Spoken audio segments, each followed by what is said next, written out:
fish fillet, black pepper, and then garlic powder.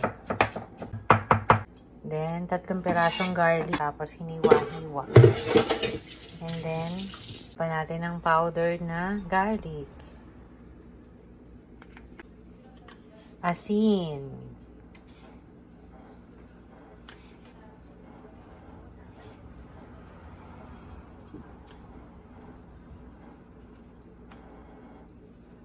Lagyan natin ng konting magic sarap.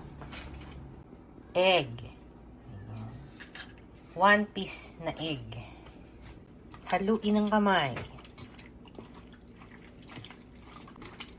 Sesame oil. Lamasing mabuti. Lagyan ng harina.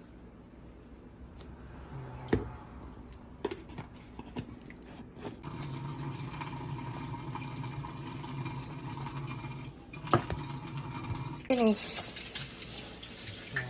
Pwede na nating iprito. Ready to fried na.